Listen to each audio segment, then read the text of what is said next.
ampifaliana riavana malala zao antsika miona toy izao indray no ny fahasoavan'Andriamanitra no ny fitiavana antsika no ny famindram-pony azontsika miaino ny ten'Andriamanitra mafantatra ny sitrapon'Andriamanitra koa hoe ahoana izany fiarahan'Andriamanitra izany miara-mandeha aminy izany ry havana afatra omena antsika izany. Ianareo izay voantso an'i Jesosy Kristy mahalan'Andriamanitra sady voantso ny masina ho aminareo ny fahasoavana sy ny fiadanana avy amin'Andriamanitra rantsika sy Jesosy Kristy tompo.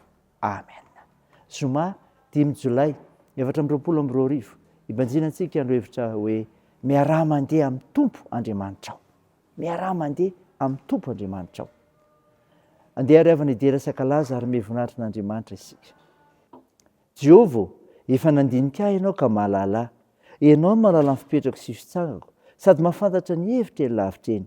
Voadinikao ny toetro na mandeha aho na mandry ary fantarao tsara ny alehako rehetra. Fa indro tsy misy teny tsy fantatrao eo amin'ny lelako Jehovah. Manodidina eo voako sy eo anatrehako ianao ary apetraka ao amiko ny tananao. Fahalalana magaga ahy loatra izany, eny avy loatra ka tsy tratro. Amen.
Na mi vida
hivavaka isika.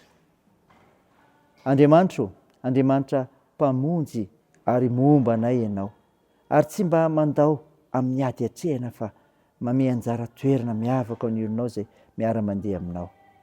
Mankalaza sy midera sy mame voninahitra anao zay Tompo, manoloana zany rehetra zany sa famindram-poro zany zany fitiavanao zany, kanefa koa dia mahatsiaro ny fahalimenay izay, mangataka famindram-ponao hatrany, mamindrafo aminay ary mamelany elokay.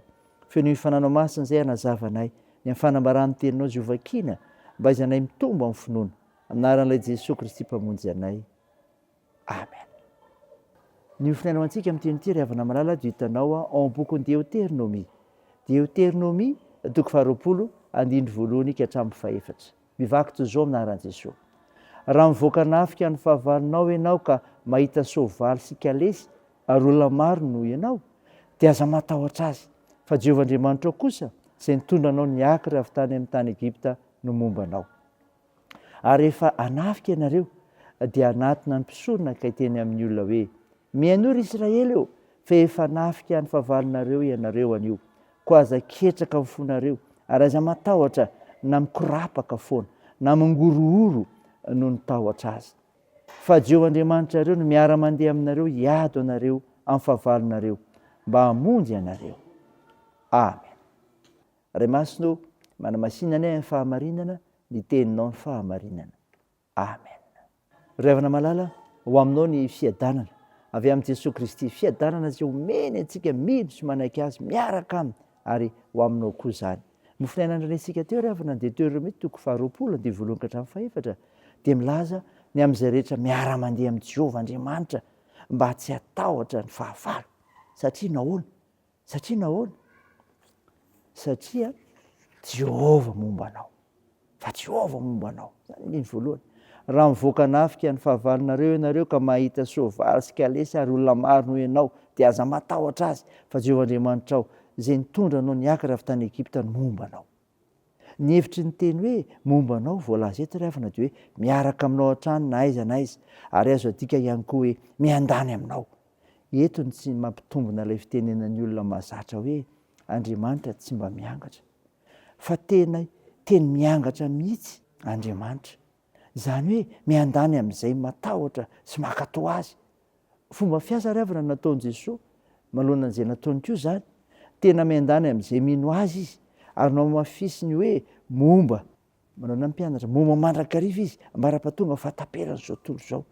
Noho izany ry havana, maherezy ianao izay mino fa miandany aminao ny tompo, ka aza matahotra izay rehetra atrehanao. Fa izao koa ny faharoa, manoloana izany, Jehovah hiady ho anao. Jehovah hiady ho anao zany andiny 14. Fa Jehovah Andriamanitra reo no miara-mandeha aminareo, hiady anareo amin'ny fahavalonareo mba hamonjy anareo. Hitantsika eto ry havana, fa tsy hoe miaraka amin'izay vonona hiara-ndeha amin'ny fotsiny Andriamanitra eto, fa zao mihoatra lavitra izany aza no ataony, miady ny olona izy. Tsy voeto no ahitantsika izany voalaza izany, fa voalaza mihitsy ny hoe Jehovah hiady anareo fa ianareo kosa angina. Amin'ny Exodosy toko 2:4. Ny azo antoka dia izao, raha velantsika hiady ny adsika Andriamanitra dia azo antoka ny fandresena ho antsika.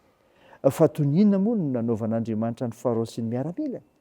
Zany ry havana, fijona vavolombelona zany asian'Andriamanitra tokoa ny amin'ny famonjena tiany ataony ianao. Ka azonao olona miezaka ho mpiarany, ho ezaka hatoky azy mandrakariva amin'ny zavatra rehetra. Raha izany ho voninahitr'Andriamanitra. Dia vavaka isika. Tompo, misaotra no mofinaina nomenao izay milaza fa raha miara-mandeha amin'ny Jehovah Andriamanitra ao ianao manoloana ny fahavalonao dia ombanao Andriamanitra ary hiady ho anao izy. Mpavoaka aminao izay Tompo, ny hitahinao anay tsirairay mahafantatra izany. Hiavozanay isan'andro amin'ny sehatra misy anay, ary mijoro vavy nomenao marina sy mpanompo matoky ny teninao sy haity ianao, ka hanasoa ny fiarahamonina misy anay. Hay misaotra anao Andriamanitra mandrakariva no famindram-ponao no fitiavanao, ary haitory izany amin'ny hafa koa. Jesosy, vonjeo ny firenenay. Sitrandro ireo marary mila ny vavakaika, azona maneho fa mpanasitrana ianao ary mpanasitrana mahay indrindra. Koa toany ny asa fitsaboana. Atanjao ireo azo pahoriana ka ampinoninao. Toandro ireo risikula, risahirana. Vonjeo sy arovo izay amin'ny toe-javatra misy eo amin'ny fiarahamonina misy anay.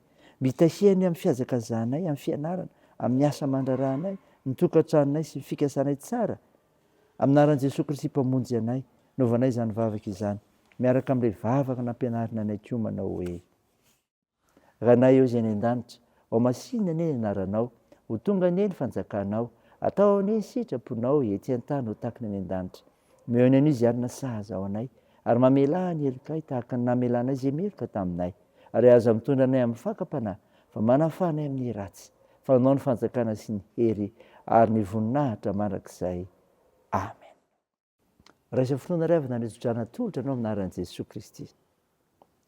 Ilay loharano fiadanany hatonga anareo voatokana tanteraka ho azy. Ikarovany avokoa ny fanahinareo sy ny ainareo raha ny tenanareo, mba tsy hanatsiny amin'ny andro ivian'i Jesosy Kristy tompontsika. Mitana ny tokony meny Andriamanitra izay miantso anareo ka ho efainy izany. Amen.